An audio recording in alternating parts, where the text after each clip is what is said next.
So apparently Gravis armor can ride in Land Raiders now. Let's talk about Primaris and Firstborn transports and how they might be changing in 10th edition.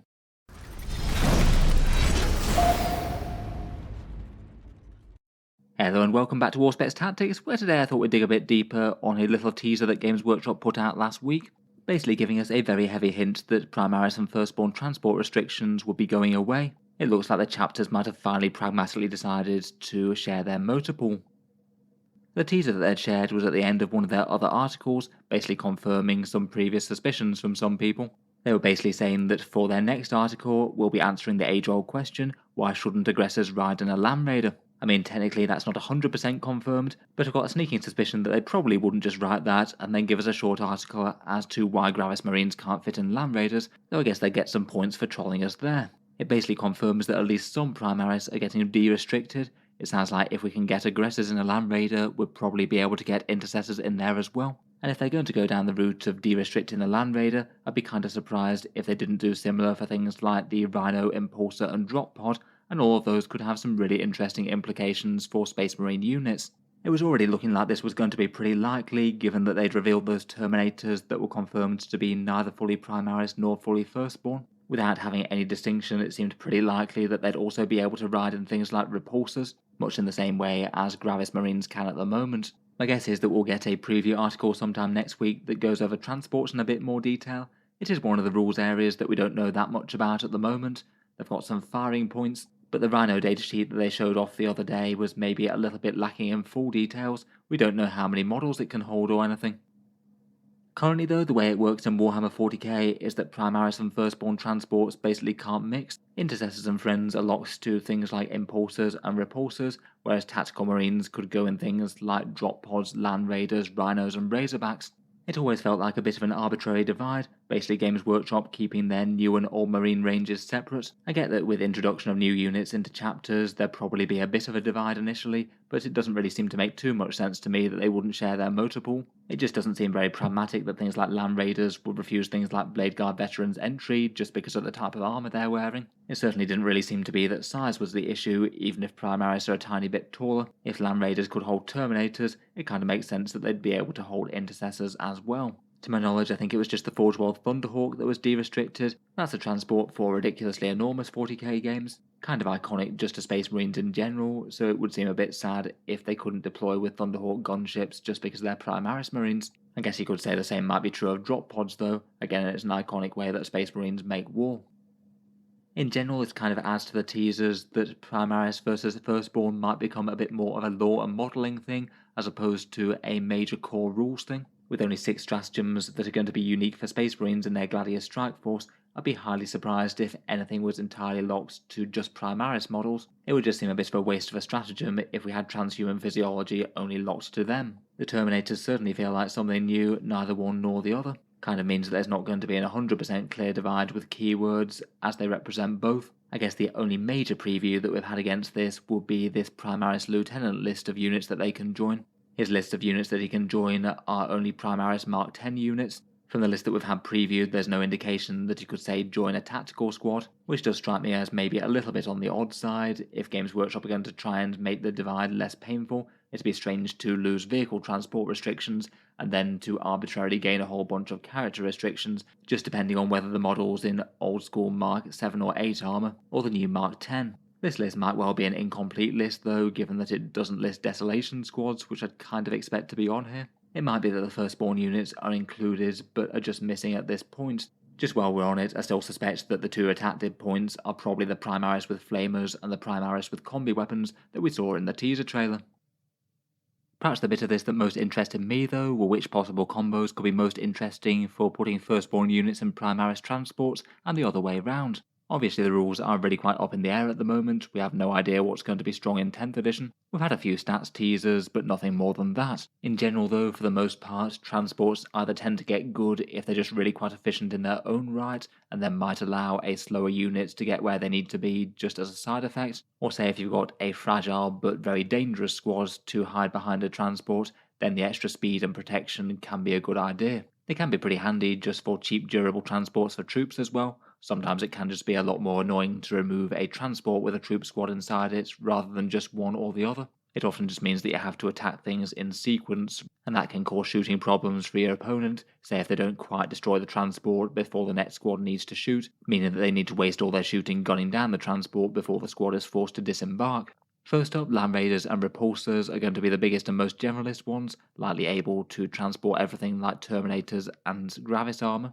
I guess that based on the current model range, it would mean units like Land Raiders will be able to transport things like Aggressors or Eradicators, plus perhaps any Gravis characters that are attached to those, and any Mark 10 Firstborn units, maybe like Blade Guard veterans. Like the Terminators and like they do in Repulsors at the moment, I'd guess that the Gravis armoured stuff would all take up 2 spaces, so you wouldn't be able to fit in too many of those guys.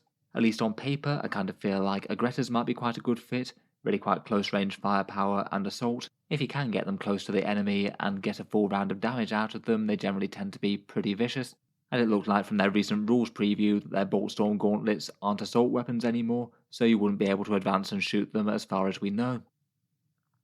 For their part, that should mean that the Repulsors should in theory be able to transport the new Terminators, will kind of make sense if they're big enough to hold Gravis at the moment, and I feel like Games Workshop are going to want as few barriers as possible to people picking up these new and exciting models. Otherwise, like Land Raiders, it might mean that they could also take bigger things like Centurions and Wolfen as well. Centurions take up 3 slots, so I guess that they'd be locked to the bigger Repulsors, as would the Terminators likely if they're in squads of 5. Could also be interesting enough for full squads of Firstborn standard sized units in regular power armor. They could be interesting as well.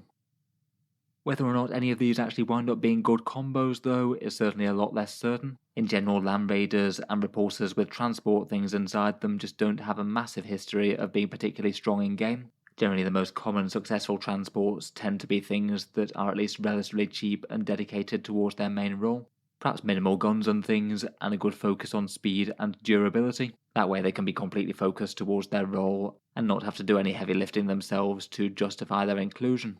Land Raiders and Repulsors and transports just haven't been used particularly regularly throughout 8th and 9th edition. Some Repulsor executioners got a bit good for a bit when they could be combined with some silly character auras, but actually using them as transports on any sort of optimised list has been very rare indeed. I think this is for multiple reasons, to be honest. They don't really add a crazy amount of speed without any special rule like some sort of assault ramp thing like the Impulsor, being able to move and then disembark. A lot of their content is kind of equally happy walking, to be honest. Terminators and Gravis armor tends to be at least somewhat tough, so maybe doesn't need all that crazy investment in big toughness.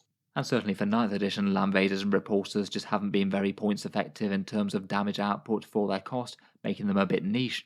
I guess we know that Repulsors in 10th edition will be getting toughness 12, so they should be hard to remove without dedicated anti-tank.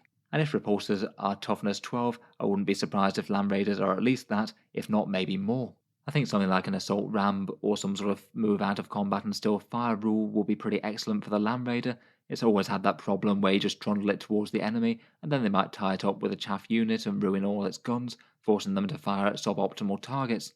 I guess though, if their toughness and firepower are efficient enough, then just using them kind of opportunistically as transports could well be viable.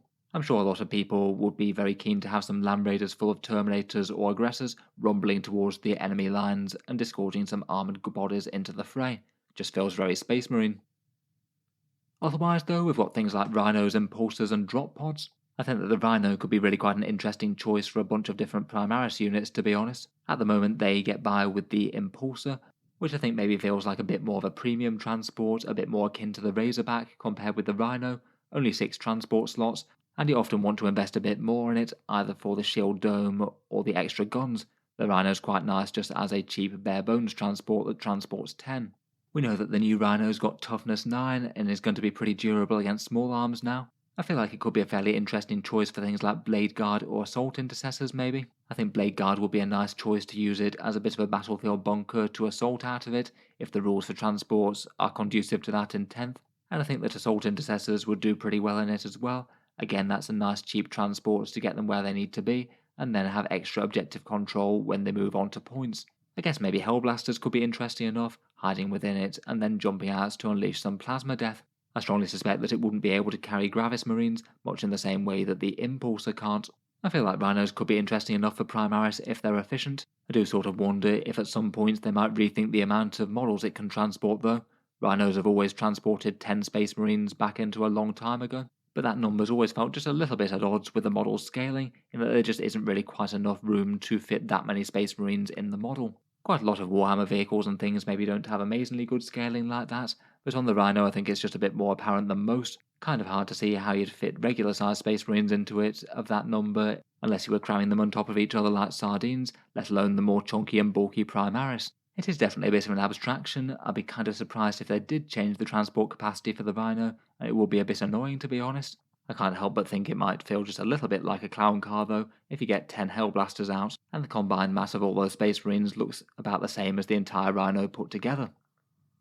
Otherwise, I guess there's a possibility of Firstborn units perhaps being able to ride in Impulsors if this all does come to pass. I guess for the most part, unless it does retain special rules on things, it's probably going to be competing with the Razorback, a bunch of small arms, and then the choice of a few top weapons or shields and things, but the same reduced transport capacity of 6. I feel like there's at least a reasonable chance that it keeps its special rule that it moves and then disembarks units, though for all we know that's going to be the way that transports in general work for 10th edition. It seems like a rule that Games Workshop could definitely tweak to make some things better or worse. If its rules are still to allow a move and disembark of Space Marine units though, it could be kind of nice for Stern Guard veterans. They seem like perhaps the single best choice out of Firstborn regular tactical armoured units. Zoom them up the board and then unleash a whole load of close range combi melter or combi plasma fire. They could potentially have really quite a long threat range out of the Impulsor as the rules stand currently. I guess it could be pretty handy for slightly closer range things like multi-melter devastators as well perhaps a bit of an Alpha Strike option as a slight alternative to a drop pod, and then after you've disembarked from the transport you've still got a unit that moves around the board and affects the game, as opposed to the more static drop pod. Talking of which though, I think it's been on a lot of people's wish lists for a while for Primaris Space Marines to ride in drop pods, and if we do get mixed sharing of Land Raiders and Repulsors, this seems like it's at least possible. Obviously the drop pods at the moment are more scaled to Firstborn, but I do feel like it's kind of sad that Primaris have so far been denied one of the most iconic ways that Space Marines make war, hurtling down from upper atmosphere and disgorging a whole bunch of Marines to take the fight to the enemy. Does kind of make me wonder what Primaris are doing when the Space Marines do a drop pod assault. Maybe they catch the ride in the follow-up Thunderhawk, or just wave off their Firstborn counterparts and sit twiddling their thumbs in the battle barge. At least with their current rules, the drop pods tend to be best for more fragile shooting units in the Space Marine army. In 9th edition, things like Stern Guard and Drop Devastators tend to be the more efficient things, lots of powerful special weapons that actually makes the investment in the pod worthwhile. For Primaris units, this maybe seems most in keeping with Hellblasters, perhaps particularly if their new incarnation of their guns still have rapid fire, and they want to be double tapping at close range with a whole bunch of plasma death. I feel like if anything they might have even better synergy with the drop pod than even things like Devastators. Obviously it depends on how strong Games Workshop makes them with points and stats and things though. Otherwise those teased Primaris units look kind of interesting if they could be put in drop pods. The combi weapon squad had a mix of different combis that will all want to get close ideally, and I'd guess that the Flamer units might be a little bit low value to put in drop pods, but again they could be interesting if we do have an army that gets some Salamanders style Flamer rules. I suppose if they're good for Devastator squads, they might be at least somewhat interesting to try the Desolation squads in with the big missile launchers. I have a feeling though that that's rarely going to be a good idea. They've got barrage weapons, so are generally wanting to hide safe at the back of your own army and chip away at the enemy, as opposed to starting off the board. Last Fusel Eliminators could maybe be okay if we're still allowed to put multiple units in a dedicated transport, and again if they're efficient enough that passing up their infiltrate type rules is worth it. Otherwise, I guess there might be at least some possibility that it might allow the arriving units to make use of rapid ingress. I think that would depend on the fine print of drop pod reserves though, and how reserves work in the 10th edition book. And at least at some point with the rollout of the Primaris range, I'd guess that we're probably going to get an updated drop pod. It might be a long time away yet though.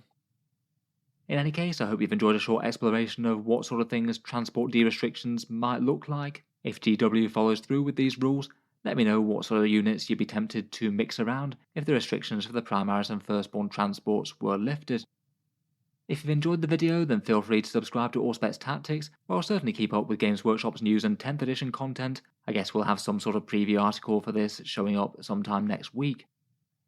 Finally, if you've enjoyed the video and you'd like to see more like this, I would just like to mention that Auspex Tactics does have a Patreon page as well, and you can find that one linked down in the video description below. The channel's Patreon page is what allows me to keep on making videos like this quite so regularly, and if you are enjoying quite a lot, then any support is enormously appreciated.